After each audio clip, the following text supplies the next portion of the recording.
welcome to another unboxing here at 4th Level Fighter. I've got a box today from Monte Cook Games. We're going to go ahead and open this up, see what we've got.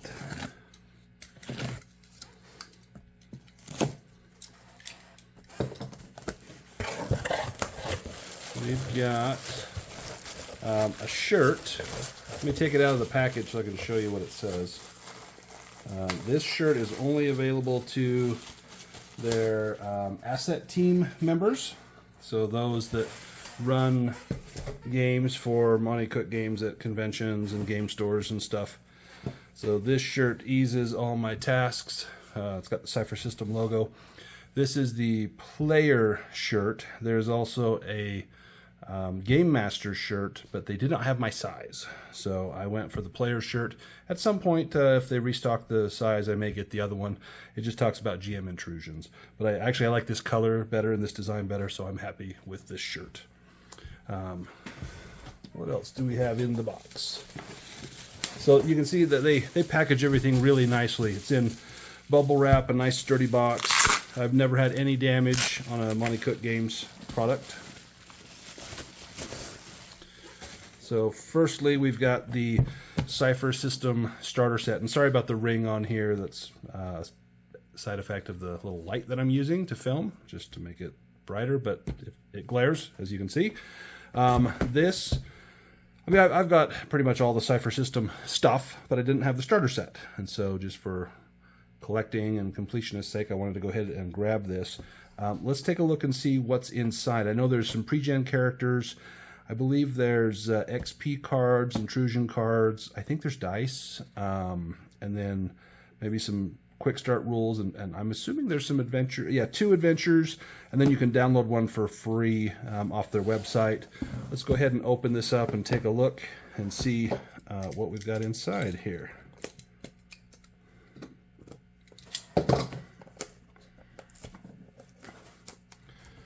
I can. Okay, well, let's give that another little cut here. If I can get through the plastic without cutting the box or my finger. There we go.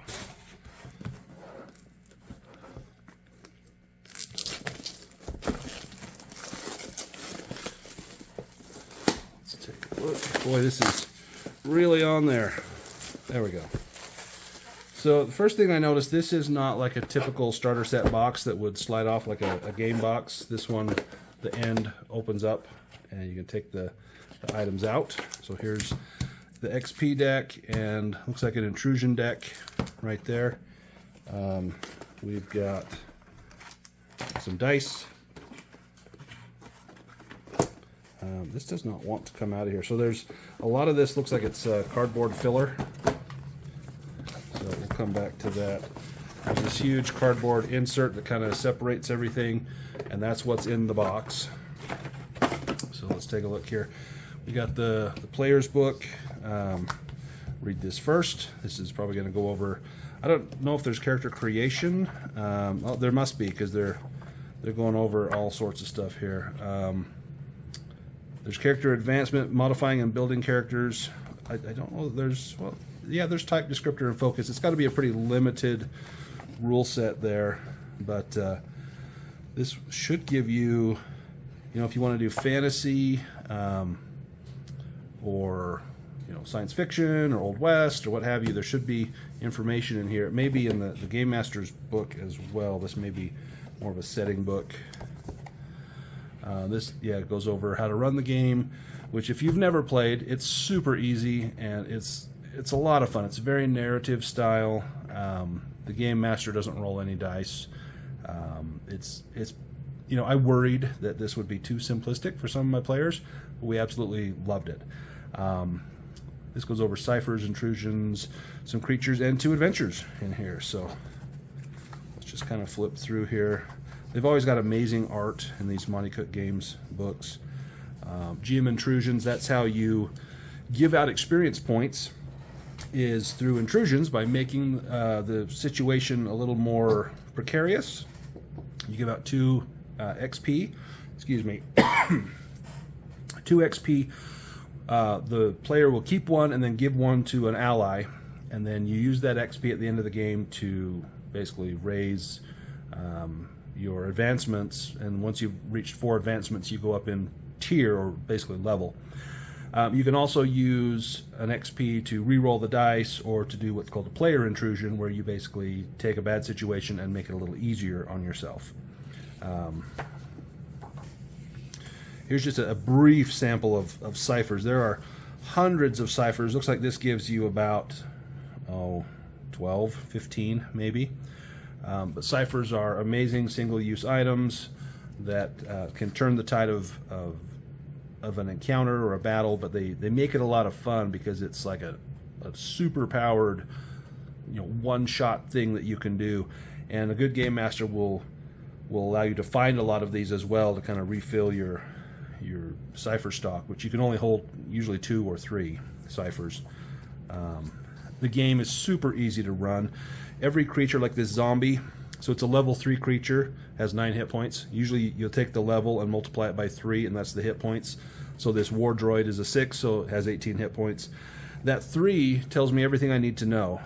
Pretty much when it does damage, it will do usually 3 points of damage. Any skills it has, it does at a level 3. If an attack that it's rolling, you need to beat a level 3 with a might defense or speed defense or whatever it's attacking. It's so easy. If you need to make a monster, just give it a level and you know everything that you need to know about it. Sometimes there's some modifications, like the zombie. The speed defense is actually at a 2 because zombies are maybe a little slower. You may get, like on the war droid, it attacks as a level 7 instead of a level 6. So there are some modifications, and that's just how you kind of keep it fresh in there. So here's the adventures. Creeping Ooze, a fantasy adventure. That's a cool picture. And then Zambit Station, a sci-fi adventure. So what I love about the Cypher System, I mean, there's been a lot of games that are, generic systems to run whatever you want. I've played around with GURPS, basic role-playing, things like that. Honestly, Cypher System is probably the one that I've stuck to the most because it's very intuitive and very easy, and it handles new systems with relative ease. My first introduction to the Cypher System was The Strange, and you go to recursions, basically like alternate universes, and so you're running a modern day character that goes to a fantasy world, a sci-fi world, a western world, post-apocalyptic world, whatever.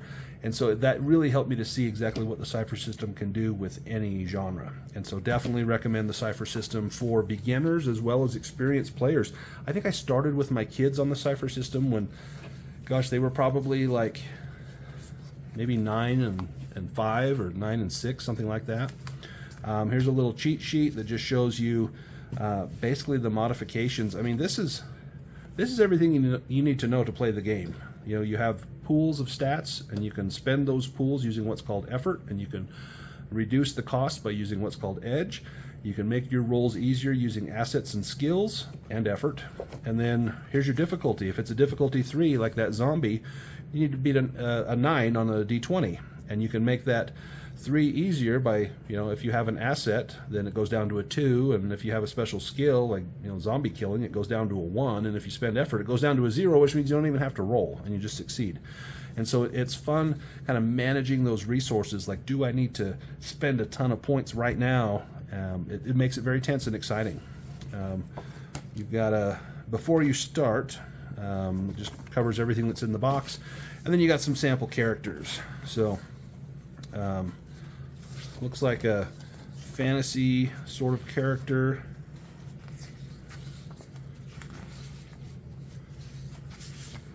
Let's see if we've got some. There's like a more sci-fi looking. It's got like a pulse rifle or something. It's nice how they color coded these so you can tell kind of which are which if the artwork wasn't a giveaway.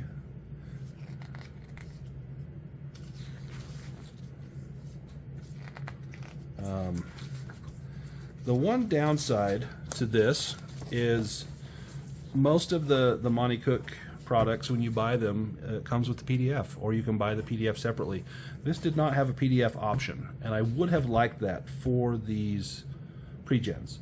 If I wanted to run this at like a con or a game store or something, it would be nice to be able to just print out some of these pre-gens. You know, I could go photocopy this. It's going to be super dark and you won't be able to read it. Or I can make color copies, and that's going to be a little expensive.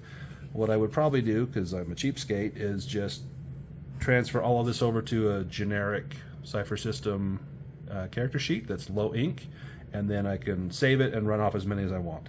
That's most likely what I would do. You don't get the cool artwork, but you get the utility of, here, keep your character, you know, rather than giving these away and then I don't have access to them anymore.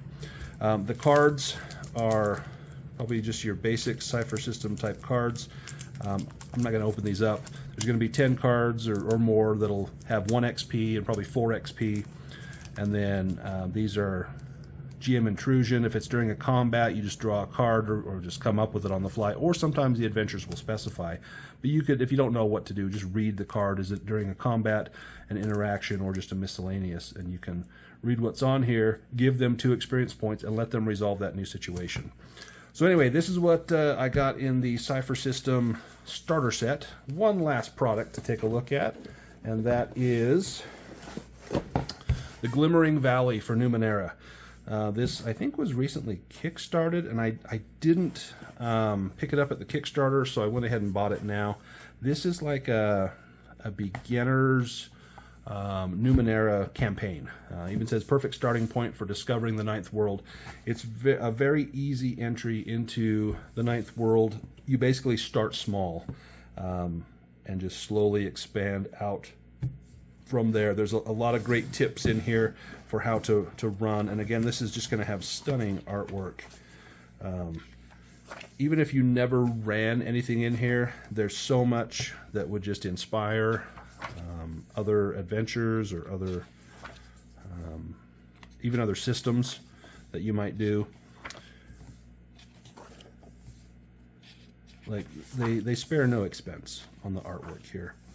This one I did get the PDF with it, and there was also a free player's guide PDF that you can just go on the Monte Cook store right now and just get, without having purchased this, you can get the player's guide, and that would be nice to give to your players. Gives them a little background on the world as well as kind of what to expect.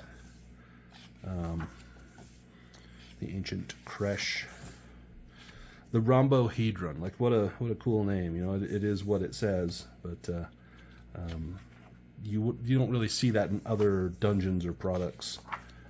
Like this just looks like a ton of fun. Like, imagine going on an adventure and finding like a 12-sided die floating in some sort of stasis field.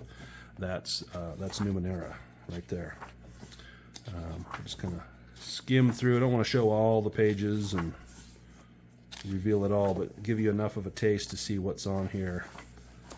A little bestiary.